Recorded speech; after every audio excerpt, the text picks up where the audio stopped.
I have no idea whatsoever why Deshaun Watson is being rated lower than Mitch Trubisky. Maybe Donovan McNabb can explain it to me, Max. Maybe.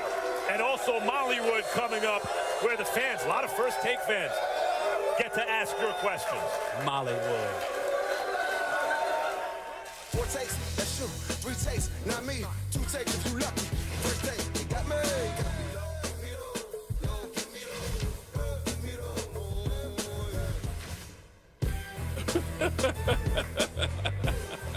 Shout out to the Eagles cheerleaders. Thank you, ladies. The NFC East has not had a repeat champion since the Eagles in 2004. This division always up for grabs, and we saw what a difference the draft was for last year's champion, Stevie A's Dallas Cowboys. Now, according to our Todd McShay, he has the Eagles taking wideout Mike Williams with the 14th pick, the Redskins taking running back Dalvin Cook with the 17th pick, the Giants taking offensive tackle Garrett Bowles, and the Cowboys taking cornerback Tre'Davious White with the 28th pick. On that note, someone who knows a little bit about Philly in the NFC East, Donovan McNabb, back with us. So good to have you, as always. Thank you for having me. Max, I'll start with you. How important is this draft for the NFC East?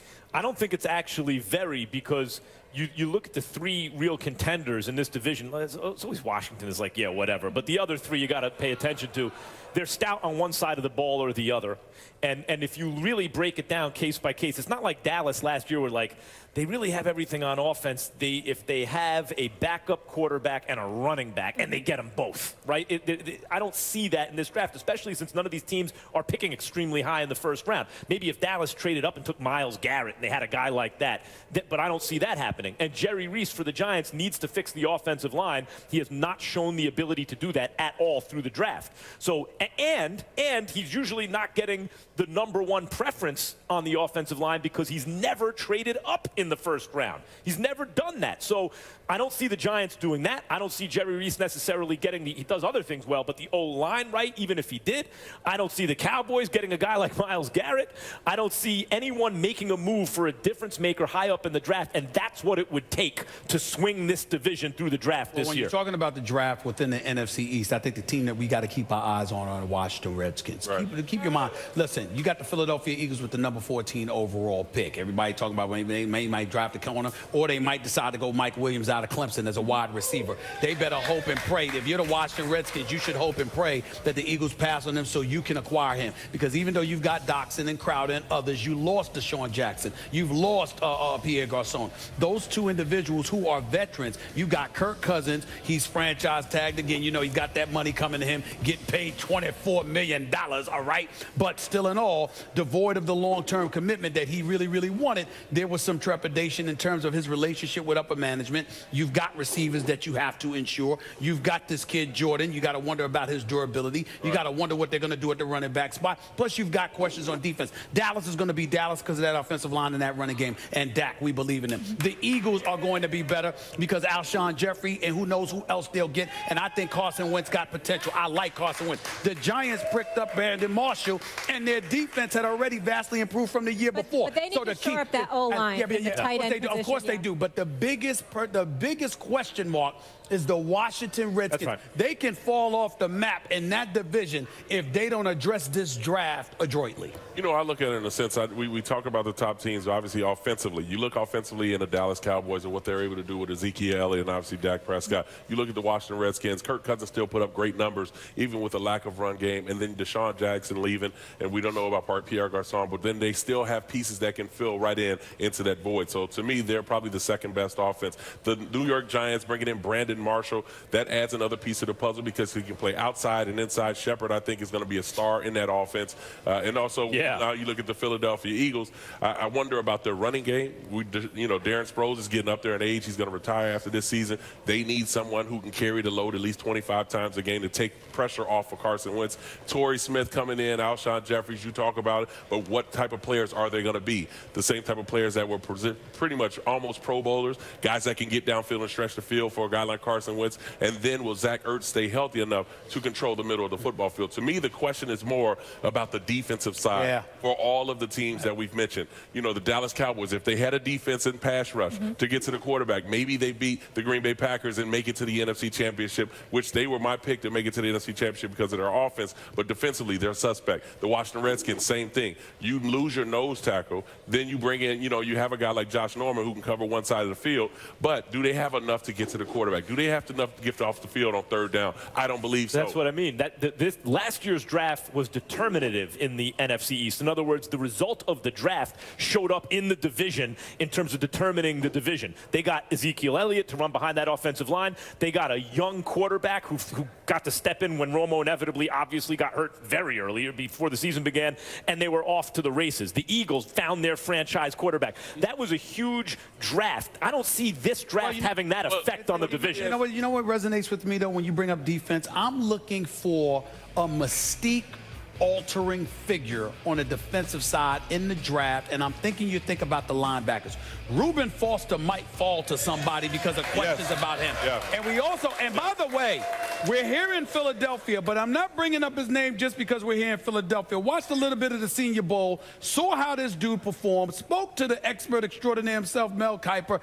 No one that I've spoken to, whether it's him, McShay, or anybody else, can stop raving about Hassan Reddick out of Temple. This kid can ball. And so when you look at him or Reuben Foster, if one of those teams within the NFC East can get their hands on one or two of those guys, it can change some things. Well, let me add to that, because now we're in Philadelphia, and obviously I follow my team, and you know I bleed green and silver. You know about Philly. The whole thing about it.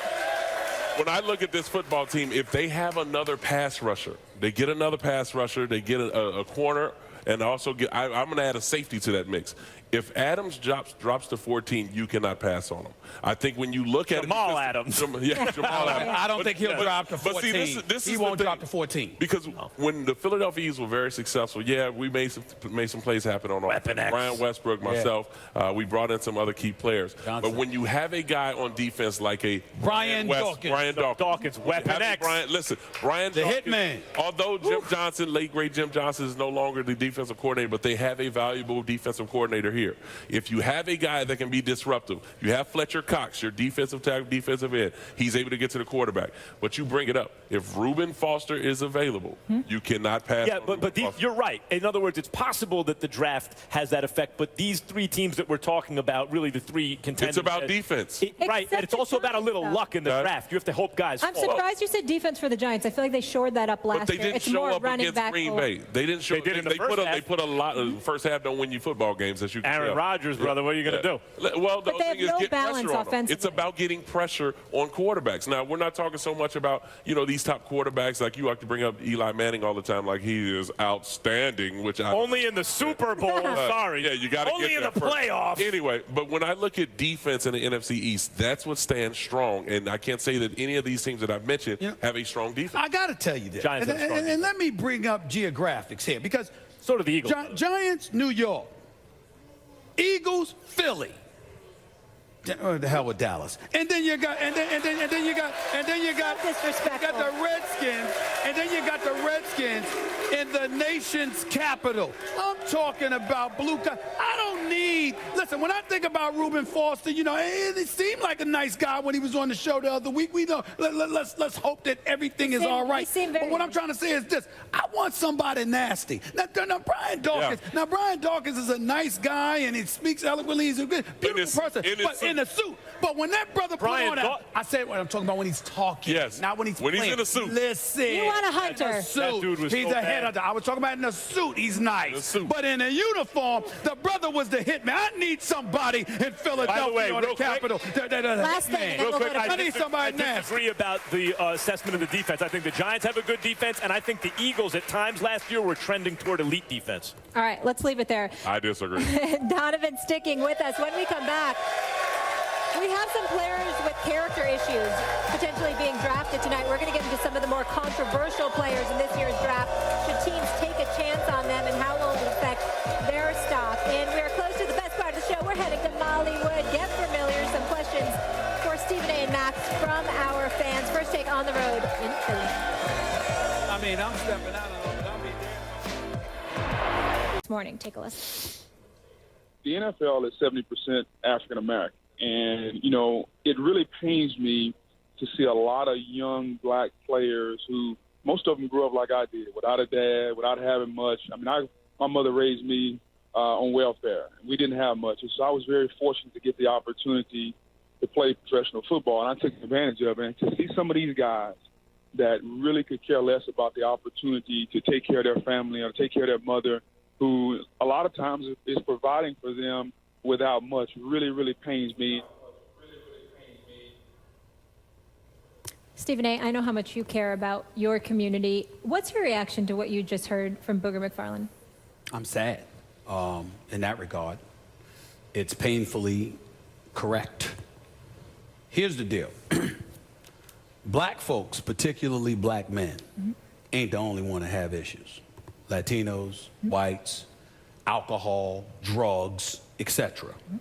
So I don't want anybody to interpret what I'm about to say in any way that it's a black problem. It's a problem. But I'm a black man. I love my people. And under no circumstances am I going to apologize by focusing on my community. Because when we consider America and the fact that the white populace in this country makes up 66% of the population, and the Latino population is not a dominant minority at 17%, and the black community in terms of numbers dissipating from 15% to 14% to 13% over the years, we seem to be going in the wrong direction. There's an elevated level of concern that me as a black man am going to express. And by that, I say this. If you out there smoking weed, for example, as much as I might not like that, that's not what I do, I'm not calling you on the carpet if you're not doing harm to yourself or anybody else. When I talk about stay off the weed, I am talking about players in the NFL, specifically, who religiously cost themselves millions upon millions of dollars because of absence of discipline. It's not about whether the rule is right or wrong. It's about you knowing what the rules are before you sign that contract to commit to play in this league under their stewardship, under the guise of their rules and regulations. And if you don't follow it, you know what the price is going to be, and you do it anyway. That is a problem. Other behavioral issues that we've seen encountered by a vast majority of African Americans in the National Football League. It's a problem. It's also a problem that whether it's right or wrong, we're not seeing the imagery of folks from other ethnicities permeated over the airwaves. We see black, black, black, black, black, black, black everywhere. And the fact is, that's a reality that we have to deal with as a community. One of the things that always made me proud, and Donovan and I have had our disagreements over the years, and I love him dearly, but he knows we have had our disagreements because I've always wanted him to speak out more because I knew he had a lot to say. Donovan has always been intelligent. Donovan has been well thought of. His family is phenomenal. And none of us are perfect.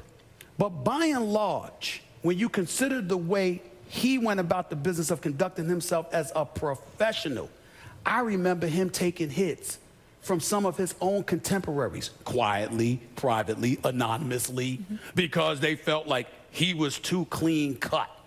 These are the kind of things that we battle as a community time and time again, and we need to find a way to overcome it, because the only people that we're hurting are ourselves. Look, there's always this argument whenever this comes up.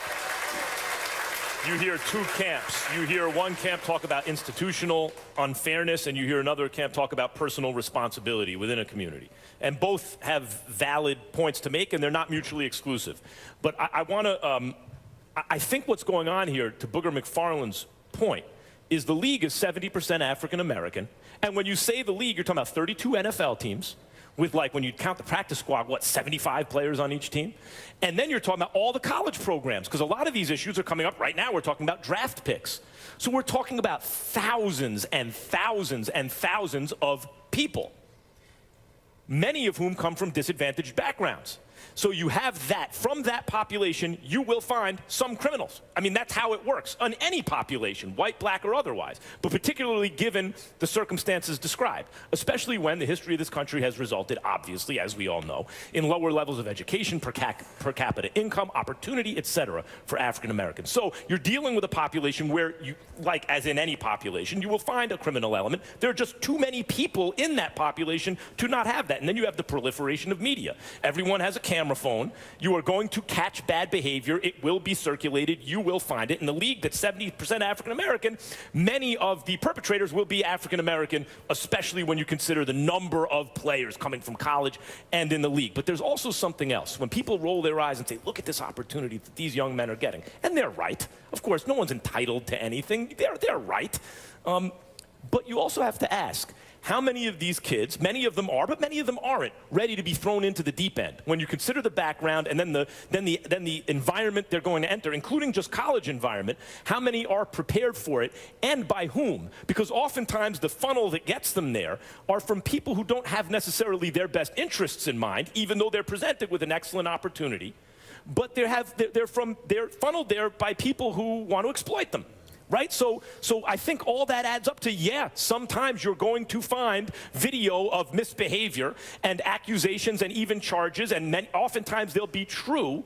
And I don't know if it's more of a problem now than it's ever been, or if people, because of the proliferation of media, are more aware of it. You know, I look at it in a sense, and it's unfair because obviously we do look up and we see black, black, black, black, black, and you wonder, you know, and I think from an eye standpoint, I think people kind of take the understanding of thinking, you know, that it's all black people. And I'm with Stephen A. I only speak for my own race because, you know, when I look in the crowd today, I see my people.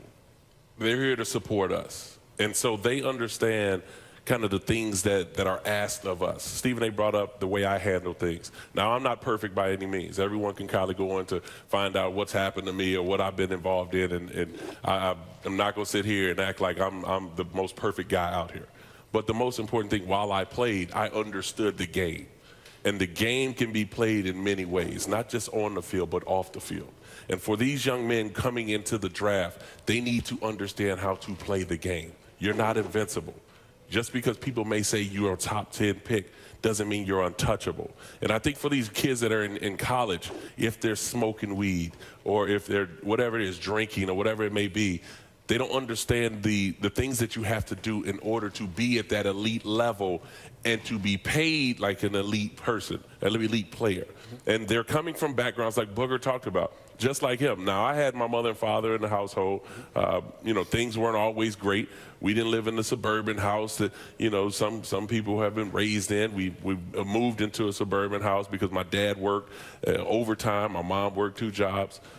But it was still one in which I was raised a different way, but you still been raised by somebody, if it's by one parent or if it's by 2. Yeah. There's things that you learn throughout the course of your childhood that you have to put in consideration when you get older, learning how to play the game. And that's doing the right things under the rules that are set for you to be successful. And it's very important, as I say this, being from Hollis, Queens, New York City, growing up, being surrounded, drugs, drug dealers, the whole nine. They saved my life, kept me off the streets, even though they were on it. But let's be clear about something here. When Donovan talks about playing the game, people look at that as not being real. Right. It's being very real because the game is very real. You can't have an attitude, I'm going to do what I want, when I want, how I want, with whom I want, but could you give me some money? Doesn't work that way, because ultimately, in order to get gold, you have to capitulate to those who have it to give. And a lot of times, folks don't want to accept that. What I do love about the NFL, despite the fact that we might feel things about the weed policy and other things and their hypocrisy, what I do love is the fact that they are putting out on Front Street, you don't run our product. Yeah. We do. And if you want to participate, you're going to have to acquiesce. And that's a very important lesson for all communities with the generations on the come up to learn, because we got too many youngsters out here who want to do what the hell they want to do and don't believe they have to answer to anybody. That is not reality. That is not reality. It's called Not for Long for a reason, right? The National Football League. But again, I want to reiterate, this isn't just a black or African American issue. The domestic violence and weed and all these different things we're seeing in this draft. All races are but it is important that the black athlete recognize your face is the one that's being plastered all over the place. Black, black, black, black, black everywhere. Right. We can sit up there and act like we don't notice, but it's very noticeable. Very. We'll leave it there. Donovan's sticking with us. When we come back, we're going to talk more about quarterbacks and this year's NFL draft. We want you guys to keep weighing in on our poll. Which quarterback do you want taken by your team? These guys will make their choice after the break.